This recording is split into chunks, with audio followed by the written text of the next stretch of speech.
I'm going to tell you a story about broken wells in the Sacramento Valley of California. So we are, Oh, I'm sorry. sorry. I should introduce myself, I guess. Yes, the next presentation by Borchers, by Jim Borchers, is going to be using video surveys to evaluate land subsidence damage to water wells in the Sacramento Valley, California. Thank you. Thank you. So I'm going to tell you a story about broken wells in the Sacramento Valley of California. Long ago, before, is everything all right? Okay. Before GPS surveying was in great use, and before INSAR, before extensive spirit level surveys, and without groundwater level history and with a very limited budget, how would one focus on land subsidence in the large area such as the Sacramento Valley, about 300 kilometers long and about 80 kilometers wide? Well, I did what I always do. I talked to well drillers and stakeholders, pump service companies, and they showed me a few videotapes that from damaged wells.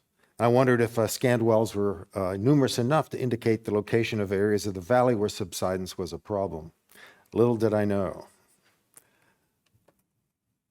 How do we advance? I'm sorry. Do I hit the button? Do I hit this button?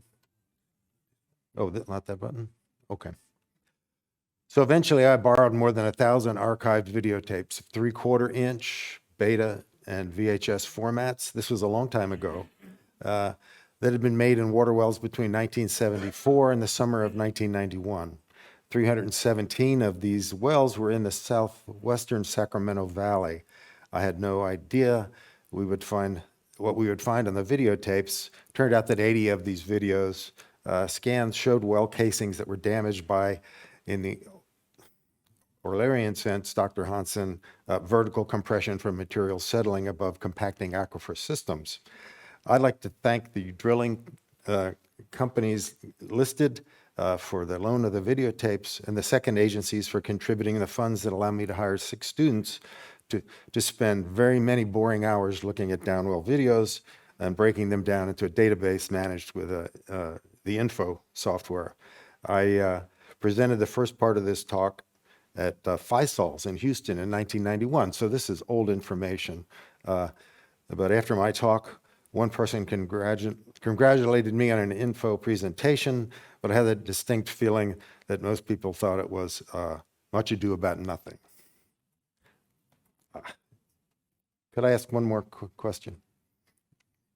How does one advance it? Use the keyboard. But I don't want to go to the next slide. I just Okay. I use the okay, my notes. There you go. use the pen. Okay, thanks. So I presented the first part of this talk at TISOLS in Houston in 1991. And one person did congratulate me, and the others thought how silly this is. So I want to have a huge thank you for Eric Center and the other staff at the California Department of Water Resources that provided the key information after my talk that explained the deformations we observed in these wells. So I'm back to finish the job. I'm now retired from the USGS, working as a consultant, and I'm delighted to have a wonderful vacation in this beautiful country with my wife, Alice.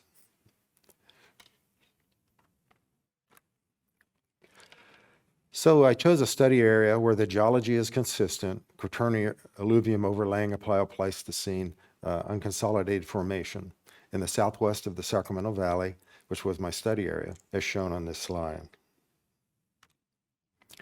The red triangles here show damaged wells, all located on Quaternary alluvium, but penetrate the underlying Pleistocene, slightly consolidated to hemiformation. None of the breaks we found were in the Quaternary sediments, all were in the older, the damaged wells were in the older Tehama formation. Note the spirit level profile between Zamora and Knight's Landing right here. This was pretty much the extent of leveling data in the Sacramento Valley. There were a few other benchmarks that had provided data, but no consistent history of land subsidence in the area, except along that one profile. The broken wells that you can see plotted as triangles here were much greater than, were in an area much greater than the simple indication of subsidence that we saw in this profile. So the first result was that it looked like we had a much larger problem from land subsidence than we knew about. And the reason that a lot of this area had broken wells was because the residents had voted not to participate and contribute to the extension of the Tehama-Colusa Canal, which brought surface water to this area. So all agriculture in these areas was supported by groundwater pumping. So subsidence had been noted here by the USGS and the California DWR since the early 1970s. And the broken wells lie in a large area in the western Sacramento Valley. Well, wells respond in a couple of ways to material settling in the compacting zones of an aquifer system. The casings can appear to protrude from the ground as the ground settles around them. This is not the only problem we see, but this photo was on loan from Michelle Sneed. And it indicates one of the two ways wells respond to subsidence. The other is that their casings become damaged as a substantial downward force is exerted on them by material settling around them. It's resisted by stationary materials below compacting intervals, and the resulting compression can exceed the strength of the steel well casings. And these things fail telescopically into one another, and we wanted to look at that on the videotapes. Commonly, a well both protrudes from the land surface like this and is compressed in the subsurface. Here is an example of the beginning stages of this compression in a large production well in the Sacramento Valley. If you can notice a slight, a slight rippling of the steel casing in this perforated interval. So initially, when a well fails, we see slight buckling in the casing like this. You might notice that this casing is also ovaled. The long dimension in this direction is probably coincident with the least compressive stress in the sediments. It's a little disconcerting the first time you look at some of these videotapes. What we're actually seeing here is the light that's illuminating the casing walls. It's suspended below the lens of the camera about a foot.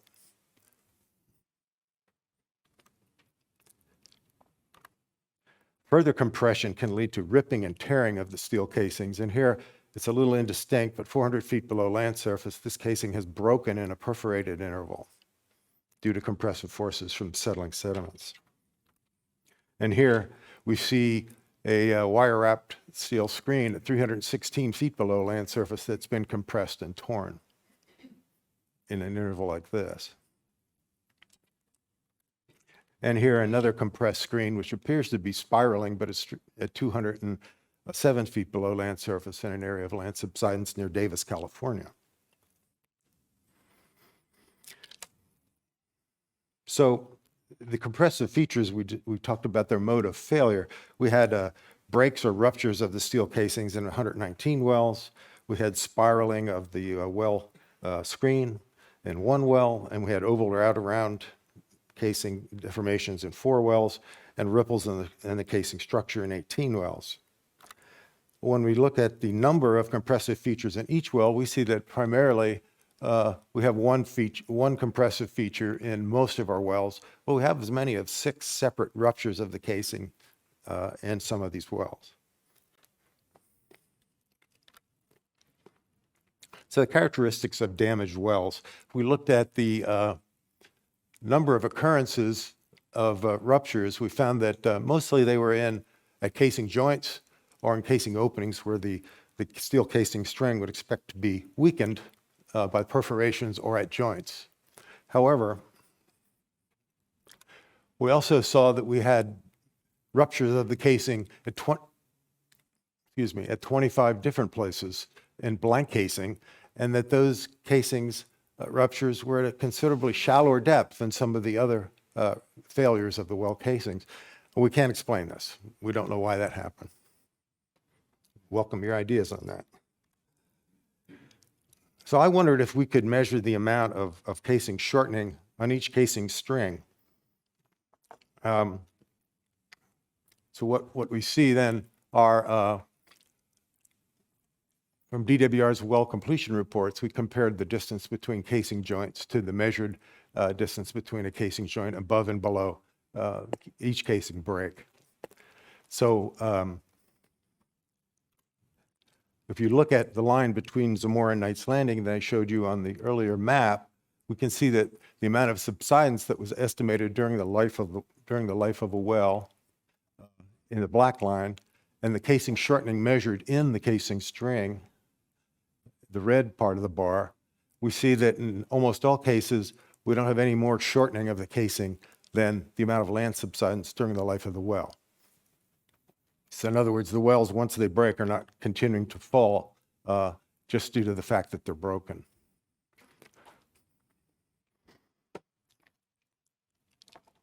And that indicates we haven't overestimated the amount of casing shortening as compared to the amount of subsidence that occurred in the area. And the variability of the relation between subsidence magnitude and casing shortening in these wells could be due to the amount of casing protrusion at a well. In other words, the amount that the land surface had fallen around the well and the well protruding from the land surface, or perhaps was due to differences in well construction. Viewed together, the red damaged wells and the green undamaged wells in the same area bring up a number of other questions. Why were some wells damaged and others undamaged? Could damage be related to well construction differences? Well, if we look at these three contractors, we look at the number of damaged wells compared to the number of intact wells, we see that contractor 2 mostly drilled wells that were damaged. So does that mean contractor 2 drills bad wells? Not necessarily. If we look at the drilling method, the cable tool, conventional rotary, or reverse rotary methods, we see that contractor 2, the so-called bad contractor, mostly drilled conventional rotary wells. Does that mean that reverse rotary wells are better able to,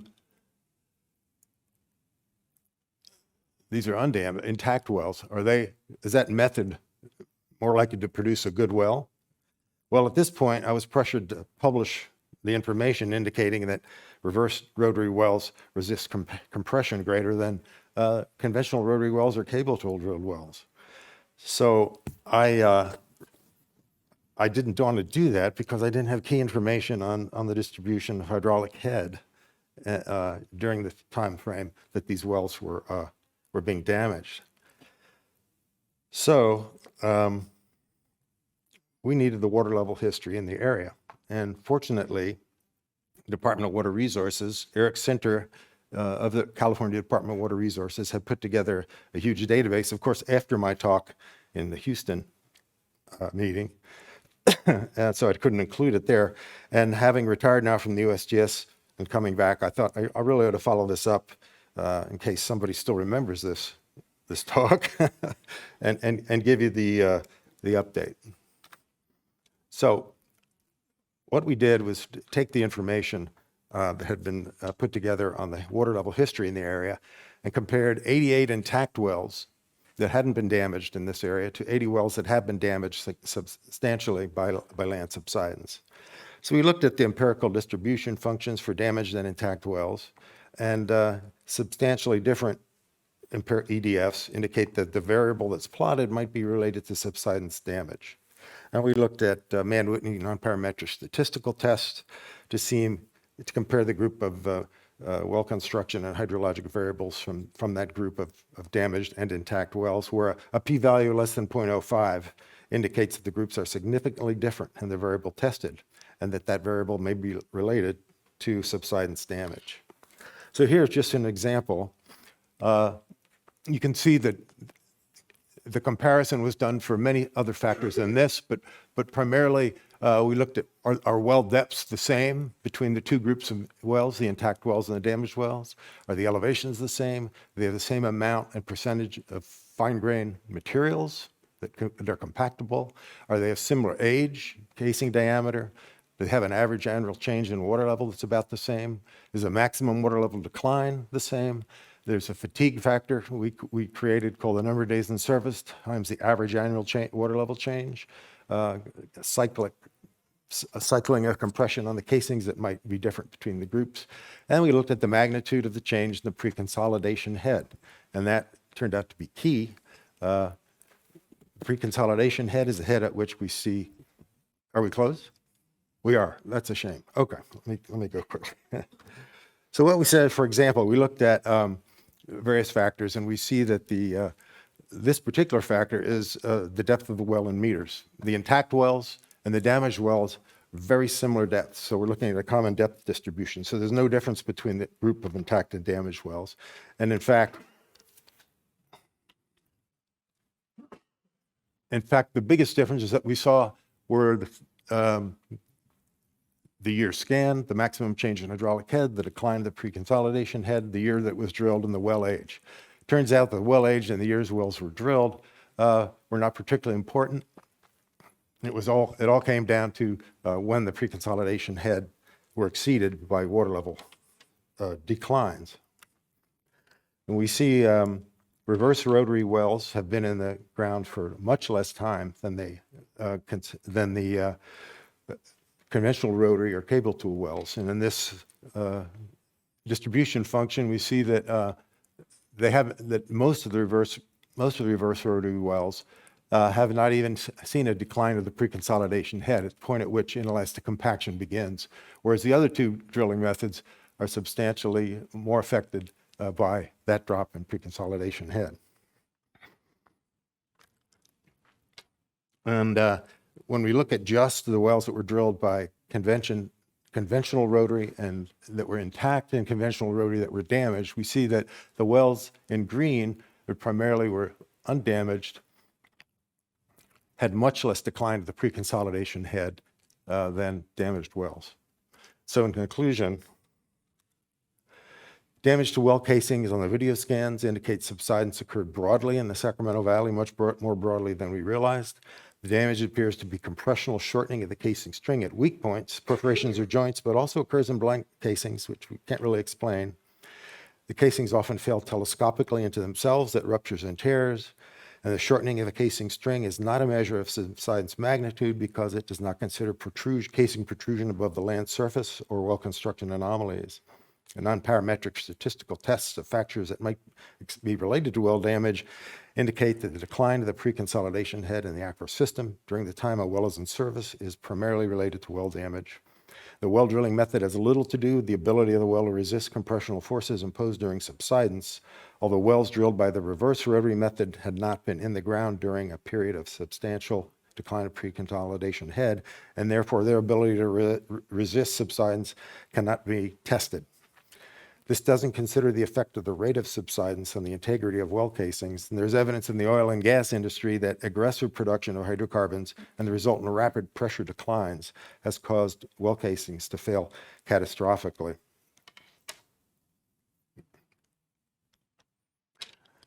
On October 2nd, 1255, Count William II of Holland granted the Regional and Water District Board the right to manage the waterways around Leiden. The water board exists to this day.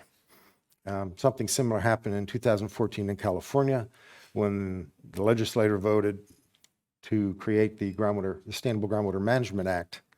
And we hope we'll see that act continue to function as long as the that's kind of silly to end it. That's where we are.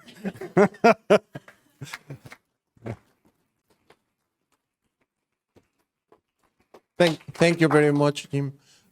One question.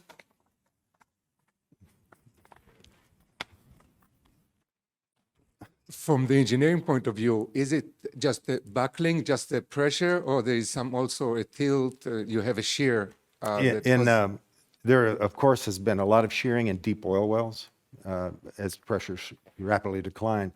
We don't seem to see that here, and it's a very broad subsidence area. I expect the stressors primarily are vertical, in that while we don't have oriented logging that shows the deviations in the casing from the surface, all we have is an instantaneous view at a well break. It appears to not be an offset so much horizontally, but strictly vertical compression that breaks the casings. But in the oil industry, that isn't the case. In very, very deep wells, they can see that the casings have been deformed on the edges, particularly on the edges of basins. Thanks. Thank you very much for the presentation.